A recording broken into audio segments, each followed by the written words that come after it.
नमस्कार। ये है कहानियों का संसार किस्सा कहानी में मैं हूँ भारती कुमारी। आप सबके लिए लेकर आई हूँ नागार्जुन का लिखा हुआ उपन्यास रतिनाथ की चाची का 23वां भाग।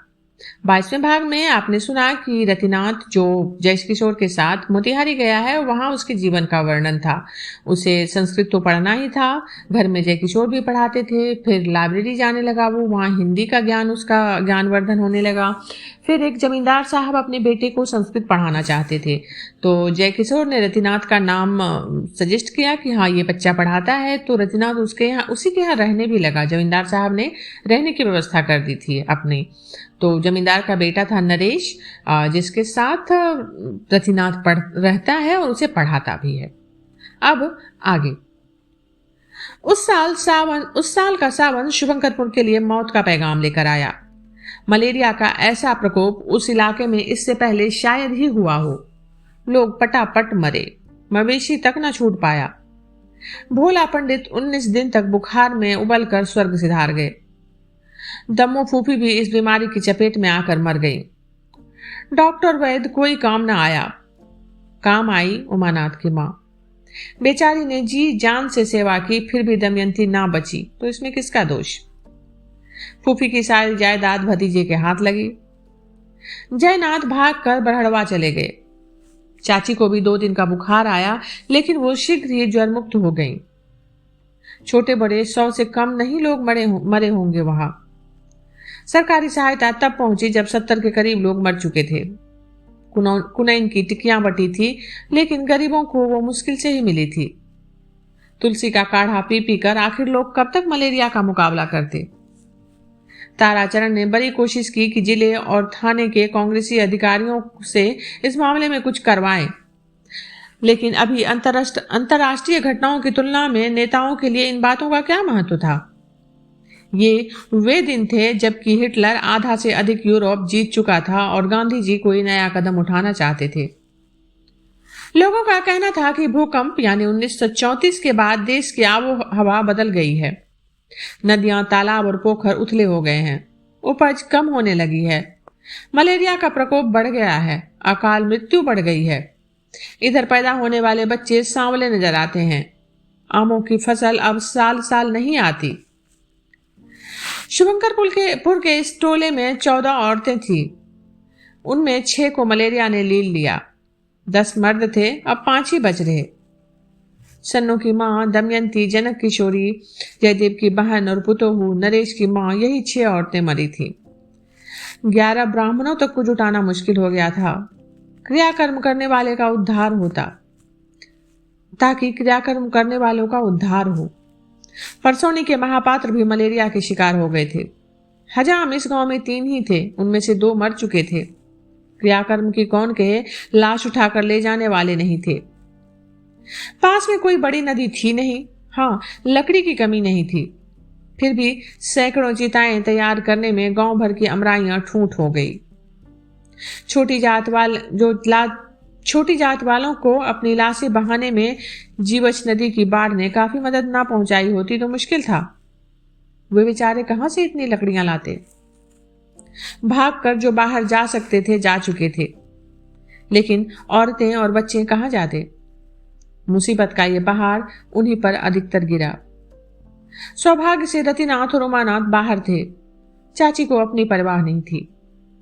जयनाथ श्रावणी पूर्णिमा से 4 दिन पहले ही भाग चुके थे। आंगन में कोई और नहीं था।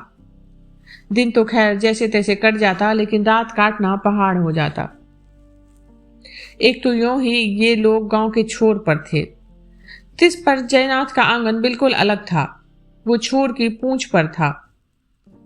छिद्रों में हवा भर जाने के कारण जब सूने अधसूने बांस रात बिरात बेतुकी तान अलापने लगते तो चाची का हृदय कांपने लगता। बेचारी साफ देखती कि अंधेरी रात में भैंसे पर सवार यमराज महाराज बरसाती अपनी लाल लाल आंखों से उसे घूर रहे हैं। तब उसे बचपन का वो बाल साथी रत्ती याद आता। घोर एकांत में इन दारुण क्षणों में उस लड़के से चिपट कर जाने कब तक फटकारती आई थी, और यही सहारा अब उससे कोसों दूर हट गया था। उदास देखकर चाची की कंधे या पीठ पर रतिनाथ जब अपने हाथ रख देता तो असमर्थता या अनाथपन की उसकी भावना खत्म हो जाती। वो महसूस करती कि एक ऊर्जस्वी पुरुष का क्षमताशील हाथ पीठ पर पड़ा है। लड़का है तो क्या हुआ, मर्द तो है। 4-6 महीने बड़ी मुश्किल से कटे। कभी कभी तो ढिबरी जलाकर रात रात भर चाची चरखा ही चलाती रहती।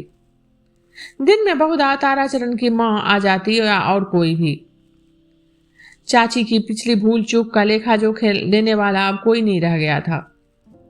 गरीबी और मलेरिया ने लोगों की कमर तोड़ दी थी।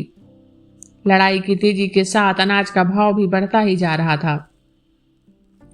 चाची के हाथ में पैसे थे तो बैसाख खरीद कर चावल मकई अरहर कुछ कुछ वो रखती जा रही थी। साल भर का सारा खर्चा उसी से निकल जाता था।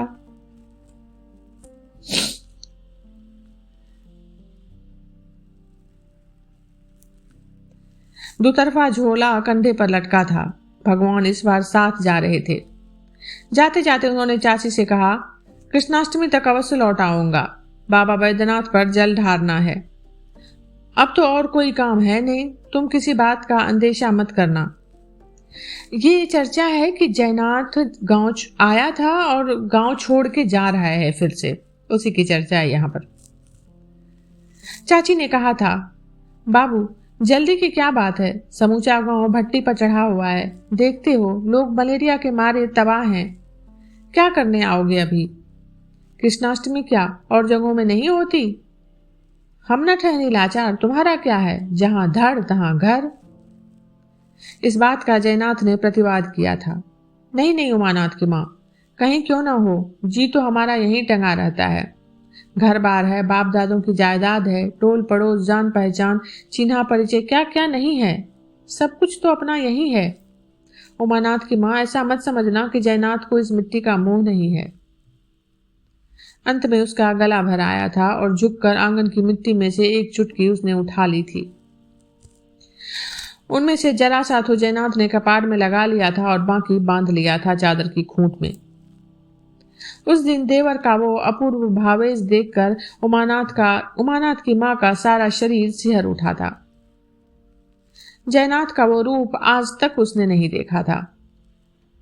उत्तरदायित्व की भावनाओं से शून्य, मेहनत चोर, आवारा, कृतज्ञ, कठोर, झूठा। जयनाथ यह नहीं तो और क्या था? ऐसे मनुष्याभास के हृदय में कहीं किसी पृथ्वीभूमि की मिट्टी के प्रति इतनी ममता हो सकती है? हाँ, हो सकती है। अपने देवर का भरा हुआ गला और डबडबाई आंखें चाची के सामने थी। ये सब कुछ किसी निपुण अभिनेता का असंभावित कौशल नहीं बल्कि प्रत्यक्ष वास्तविकता थी। सचमुच इस बार जयनाथ ब्रह्मवा में रम गए। उनका नित्य कृत्य था सुबह उठकर शौच आदि से निपटना, फिर भांग छानना, 10 बजे स्नान पूजा, 11 बजे भोजन। उसके बाद घंटा भर मनोयोग पूर्वक देसी सरोते से कतर कतर कर सुपारी फांकते जाना, साथ में गप्पे लड़ाना। रतिनाथ की चाची का ये भाग यहीं तक। जल्दी ही मिलती हूँ नए भाग के साथ। तब तक आप सब जुड़े रहिए किस्सा कहानी से।